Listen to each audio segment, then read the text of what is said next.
दल बदलने के नाम पे वो अगर कोई सबसे बड़ा अवार्ड मिल रहा हो तो आप उनको दे दीजिएगा, मेरी शुभकामनाएं उनके साथ। वो तो आए ही इसलिए थे, बातें ले यहाँ से और जाकर उधर बैठे।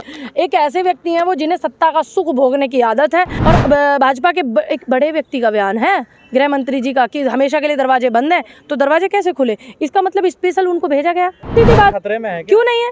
संविधान में चक्कू लेके नहीं घोपा जाता, यही संविधान खतरे में है कि आप एक सत्ता भोगने के लिए 6, 8, 9 बार आप इधर उधर गठबंधन से वोट लिया भाजपा के, फिर ये सरकार तोड़ करके आ गए कांग्रेस में, अब फिर ये चले गए भाजपा में। तो जनता कब तक? काट की हांडी एक बार चूल्हे पर चढ़ती है, 2 बार हद से चढ़ सकती, तीसरी बार नहीं चढ़ती है। जो जनता नहीं चाहती ईवीएम से चुनाव, आप जनता से सर्वोपरि नहीं है। और पहले लड़ाई होता था ना संविधान को बचाने के लिए, जनता के लिए होता था, आजकल कुर्सी का लड़ाई चल रहा है। तो कुर्सी की लड़ाई के चक्कर में आप ईवीएम को सही कैसे कह सकते हैं जब वो सही नहीं है? फिर अगर टेक्निकल प्रॉब्लम आपको लगता है हो जाता है, तो जब टेक्निकल चीजों में प्रॉब्लम हो सकती है तो उसको हैक भी किया जाता है, आप ये भी मानिए ना।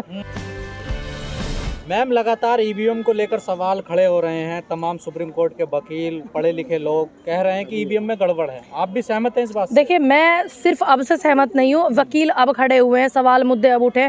जब हम लोग बॉर्डर पे बैठे थे तो हम लोग तभी ईवीएम की खिलाफत करते थे, तब से ही हम लोग करते हैं। तो ये सब जरूरी बात है कि जो देश के बुद्धिजीवी लोग हैं, चाहे वो वकील लगा लीजिए, चाहे वो रिटायर्ड जज लगा लीजिए, चाहे वो रिटायर्ड IAS PCS लगा लीजिए, या फिर वो जनता लगा लीजिए, अगर सभी ईवीएम के खिलाफ है तो ईवीएम से इतना मोह क्यों हो रहा है आप लोगों का? नहीं, हमारा नहीं, चुनाव आयोग का है ना मोह। तो चुनाव आयोग का क्यों हो रहा है मोह? सिर्फ इसलिए कि एक कमेटी बनाई जिसमें प्रधानमंत्री जी और उनके मंत्री को लिया गया और तीसरे विपक्ष के नेता एक रंजन जी को लिया गया। उन्होंने साफ मना कर दिया कि मेरा इस कमेटी से कोई लेना देना नहीं है। अब उसमें बचे 2 लोग, एक सरकार के मंत्री बचे, एक प्रधानमंत्री जी। तो फिर ये निर्वाचन आयोग की जो कमेटी थी, तो ये कमेटी तो फिर सरकार की हुई। फिर कहाँ चुनाव आयोग रह गया निष्पक्ष?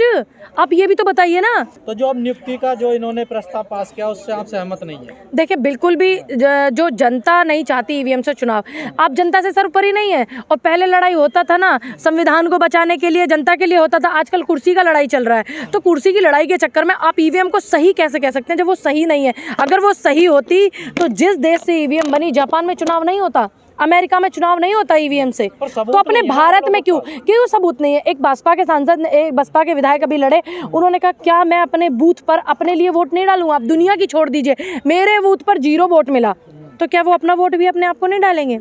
तो उस बात तो यहाँ शंका पैदा करता है। टेक्निकल कहीं दिक्कत आ जाती है। देखिए, टेक्निकल जहाँ ईवीएम में कोई दिक्कत होती है वहाँ दोबारा चुनाव होता है। एक अकेले ईवीएम पर दिक्कत नहीं है, एक अकेले टेक्निकल एक ईवीएम पर दिक्कत हो सकती है। ऐसे बहुत सारे मुद्दे हैं। कांग्रेस से भी मेरी साथी चुनाव लड़ी, पत्रकार जो मुरादाबाद से निदा के क्या परिवार वालों ने, जिस घर में वो ब्याह के गई हैं, क्या उनके परिवार वालों ने, उनके परिवार में जो है 22-24 वोट वही है एक बूथ पर, क्या उनके परिवार वालों ने भी उनको वोट नहीं दिया होगा? क्या उनके सास ससुर ने उनको वोट नहीं दिया होगा? ये चीज़ शंका पैदा करती है। फिर अगर टेक्निकल प्रॉब्लम आपको लगता है हो जाता है, तो जब टेक्निकल चीजों में प्रॉब्लम हो सकती है तो उसको हैक भी किया जाता है, आप ये भी मानिए ना। टेक्निकल एक तरफ तो आप कह सकते हैं कि ईवीएम जो है टेक्निकल प्रॉब्लम से ऐसा हो सकता है, एक तरफ से आप कह रहे हैं कि हैक नहीं हो सकता। तो ये बात आपकी समझ में नहीं आ रही ना। अभी पढ़े लिखे लोग आंदोलन कर रहे हैं तो आप जनता के हिसाब से चलिए ना। तो जनता उस आंदोलन में कहाँ आती है? अगर कोई दिक्कत होती तो जनता सड़कों पे नहीं होती? क्यों? जब आंदोलन होता है, जब इस तरीके की कॉल होगी तो जनता आपको दिखेगी भी। पहले भी आप यही बोलते थे, जब बिलों पे बैठ करके कुछ किसान नेता टीवी बोलते कि जनता सड़क पर नहीं होती, फिर आपने देखा सड़क पे भारी मात्रा में संख्या में जनता दिखी और उसका फिर परिणाम भी हमें मिला। पार्टियों को कोई दिक्कत नहीं है ना? देखिए, राजनीतिक पार्टी से दिक्कत नहीं, हमें जनता की प्रॉब्लम पहले देखनी है, राजनीतिक पार्टी की दिक्कत बाद में देखनी है। हमने पार्टी चुनाव लड़ती है ना, देखिए दिक्कत होनी चाहिए। सुनिए, उनको जो वोटर है वो चुनाव वोट देता है भाई, उसको सबसे पहले दिक्कत। और ऐसा नहीं है कि अगर इनको दिक्कत नहीं है, कुछ प्रोटोकॉल या आंदोलन के बना लेते हैं कि किसी राजनेता पार्टी से मतलब नहीं रखेंगे, क्योंकि फिर सरकार बोलती है कि ये एक पार्टी का आंदोलन है। तो इसीलिए से, क्योंकि ऐसा दिल्ली में भी हुआ था जब पहलवान जो महिला थी वो आंदोलन कर रही थी, किसान आंदोलन हुआ था, तब भी यही हुआ था कि ये उनका है, उस पार्टी का, उस पार्टी का। तो अगर हम एक इंडिविजुअल पर्सनैलिटी के तौर पर काम करते हैं तो यही चीज़ें हमें देखनी होंगी। चाहे आज सत्ता में भाजपा है, तो अगर हम जनता के लिए और देश के लिए, संविधान के लिए काम करते हैं तो हम भाजपा की गलत नीतियों का विरोध करेंगे। कल को अगर सत्ता में कांग्रेस होगी, अगर हमारा मत जो होगा वो देश के लिए और जनता के लिए होगा, तो हम फिर कांग्रेस की गलत नीतियों का भी विरोध करेंगे। यही एक इंडिविजुअल पर्सनैलिटी का मतलब होता है। बीजेपी ईवीएम से जीत रही है। देखिए, आज ईवीएम में आज ये मुद्दा आज उठा है, लेकिन पिछले कुछ समय पहले विपक्ष ने भी कई स्टेट में सरकार बनाई है, तब भी हमने ईवीएम की खिलाफत की थी। ऐसा नहीं है कि नहीं की थी कि मैं एक पार्टी से चुनाव लड़ी हूँ तो मीठा मीठा अपना और कड़वा कड़वा थू थू, ऐसा बिल्कुल भी नहीं है। नहीं, आपके नेता कुछ बोल रहे हैं लेकिन शीर्ष नेता नहीं बोल रहे हैं। देखिए, हर चीज़ एक प्रोटोकॉल भी होता है। आपको तो ये देखना है कि किसके घर में आज चूल्हा जला है तो रोटी से उंगली फूक गया तो इसमें जो है शीर्ष नेतृत्व ही बोले। भाई हम जैसे लोग भी बोलते हैं और भी सीनियर लीडर बोल रहे हैं, लेकिन आपको तो यही होता है शीर्ष नेतृत्व ही बोले। क्यों? सिंह बोल रहे हैं लेकिन बोला राहुल उन्होंने, गांधी नहीं बोल रहे। देखिए अभी एक बात बताइए, दिग्विजय सिंह कोई ऐसा नाम नहीं है कि उनकी बात को जिम्मेदारी के साथ में नहीं लिया जाता।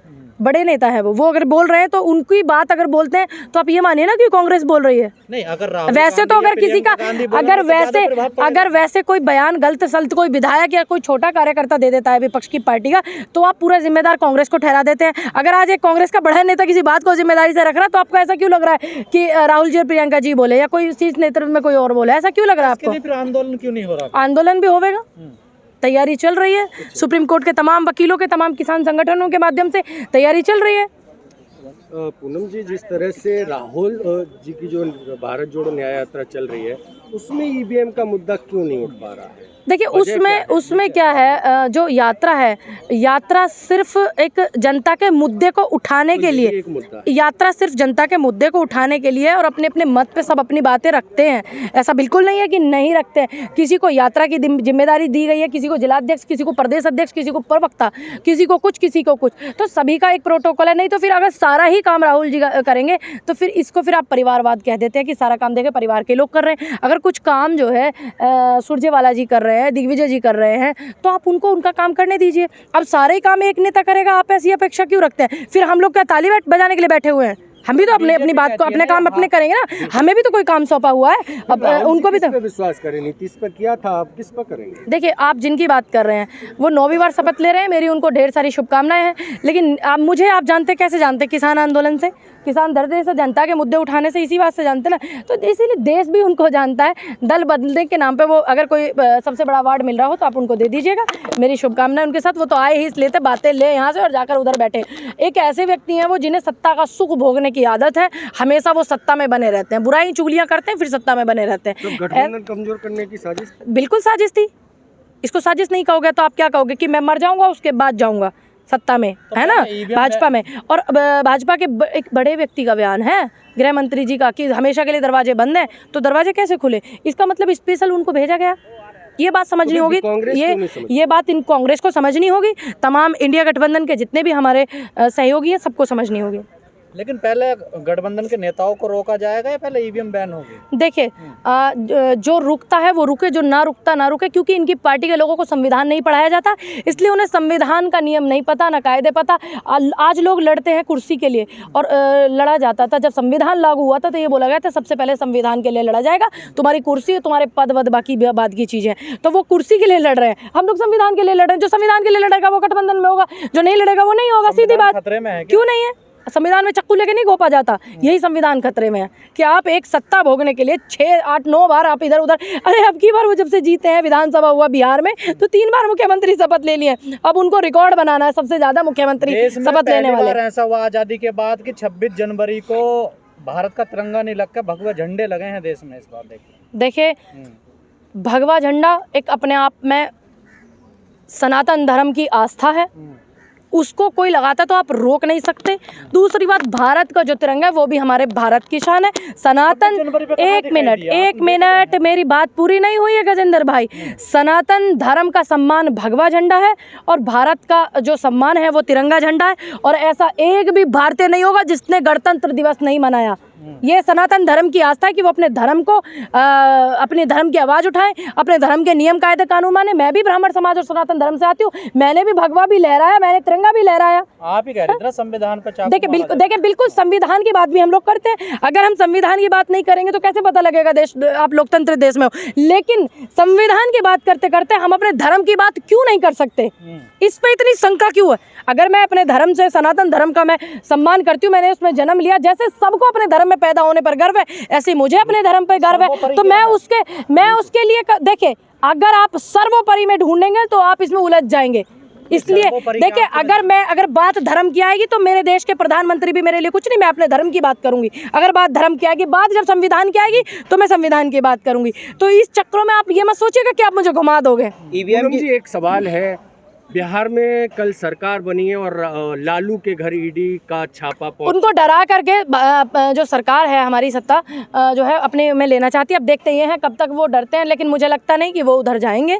लेकिन फिर भी देखते हैं, ये भाई भारत में आजकल कुर्सियों का छीनने का चलन और कुर्सियों पर बैठने का चलन हो गया। पता नहीं कब क्या हो जाए, कुछ नहीं पता भारत की राजनीति में। ईवीएम की इसको ईडी का डर था इस वजह से, इसीलिए हो सकता है उनको ईडी सीबीआई का डर था। ये देश और प्रदेश बचाने के लिए निकले हैं, ये क्या देश की बात करेंगे। बिहार में लालू के घर ईडी पहुंची है। देखिए, अब तो ये अब ऐसी क्या खूबियां हो गई नीतीश कुमार जी में जो आपने गोदी में बिठा लिया, और अभी 4 दिन पहले आप सारे विरोध कर रहे थे। इस बात पे शंका पैदा होती है कि आप जनता के हित की अगर बात करें तो हमें फिर कांग्रेस और भाजपा देख करके चश्मे से मत देखिए, आप फिर ये देखिए जनता भारत। क्या इस पूरे मामले में कांग्रेस की गलती रही है क्या? देखिए, ऐसा नहीं हो सकता कि किसी की थोड़ी बहुत गलती नहीं रही हो। मैं ऐसा बिल्कुल नहीं कहूँगी कि नहीं गलती रही, हो सकता है उनको लगी हो, लेकिन सारी चीज़ों का समाधान जब आप देश के बचाने के लिए निकले हो, देश के मुद्दे उठाने के लिए निकले हो, संविधान को बचाने के लिए निकले, तो बैठ करके बात की जाती है, सॉल्यूशन बैठ करके निकलता है। ये नहीं है सत्ता का सुख भोग करके निकलता है। पूनम जी, एक सवाल है, जिस तरह से ये सब चीज चल रहा है लोकतंत्र में, जब 2024 के चुनाव नजदीक आ रहे हैं, उसी दौर में ये माहौल देख रहे हैं, तो जनता नेताओं पे भरोसा कैसे करेगी? देखिए, यही तो मैं बोल रही हूँ, इनकी पार्टी में इनको संविधान नहीं पढ़ाया जाता। मैं बार बार आपको वही बोल रही हूँ कि आप एक संवैधानिक पद पर बैठ करके कितने ओछे काम आप कर रहे हैं, ये आपको शोभा नहीं देता। तो ऐसे ही अगर ऐसे लोग जाते रहेंगे तो हम इन पे कैसे विश्वास करें, जनता कैसे विश्वास करेगी? इसी कार्यकाल में नीतीश कुमार जी ने बिहार की जनता को 3 बार मूर्ख बनाने का काम किया है। तो क्या अब 24 में चुनाव है तो क्या अब फिर जनता इनके झांसे में आ जाएगी?